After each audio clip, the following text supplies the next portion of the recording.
ছোটবেলায় রাত হলেই মেয়েটি একটাই প্রশ্ন করত, বাবা, তুমি আমার বিয়েতে কাঁদবে? বাবা হেসে বলতেন, তুই কোথাও যাবি না, আমার সঙ্গে থাকবি সারা জীবন। মেয়েটির নাম ছিল মেহরিন।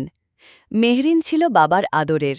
মা ছিলেন ব্যস্ত গৃহিণী, সংসারের ভরসা, কিন্তু বাবা, তিনি ছিলেন মেহরিনের ছায়া। স্কুলে ভর্তি, প্রতি বছর বইমেলা, পুতুল খেলা, প্রথম স্টেজে গান, সবকিছুর সঙ্গী ছিলেন বাবা। শুধু পাশে দাঁড়িয়ে থেকে বলতেন, আমি তোর ওপর গর্বিত রে মা। কিন্তু সময় থেমে থাকে না। মেহরিন বড় হতে থাকে, কলেজে যায়, নতুন বন্ধুবান্ধব, নতুন ফোন, নতুন জগৎ। বাবার সঙ্গে কথা হয়, তবে কম। একদিন বাবা বললেন, তুই তো এখন ফোনেই ব্যস্ত, আমি বুঝি বেমানান হয়ে গেছি? মেহরিন হেসে বলেছিল, আরে না, তুমি তো সবসময়ের বাবা। কিন্তু তারপরও সময় হয়ে উঠল দুর্বোধ্য। বিয়ের প্রস্তাব এলো, ছেলে ভালো, বিদেশে চাকরি করে। বাবা একটু চুপচাপ, মেয়ের মুখের হাসি দেখে কিছু বললেন না। শুধু বললেন, তুই যদি খুশি থাকিস, আমি থাকি তোর ছায়া হয়ে।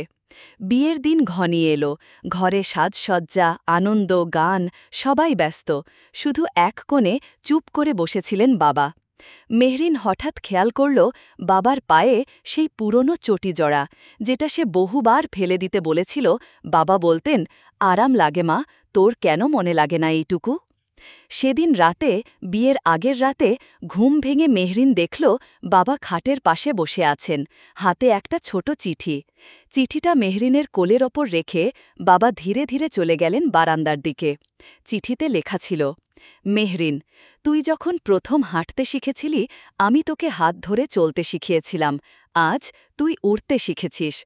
তোকে নিয়ে আমার কোনো অভিযোগ নেই, শুধু বলতে চেয়েছিলাম, তোকে আমি ভীষণ ভালোবাসি। এই পুরনো চটিজোড়াটা রেখে দিচ্ছি তোর জন্য।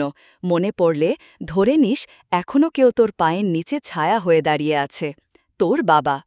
বিদেশে পৌঁছানোর পর এক সন্ধ্যায় মেহরিন লাগেজ খুলে দেখে ভেতরে বাবার সেই পুরনো চটিজোড়া। সে তখনও ঠিক বিশ্বাস করে না এই একজোড়া চটি এতটা ভারী হয়ে উঠবে, কারণ এই চটির ভেতর বাবার অদৃশ্য ভালোবাসা লুকানো। অনেক সময় ভালোবাসা চিঠি হয়ে আসে, আর কখনো চটি হয়ে ছায়া হয়।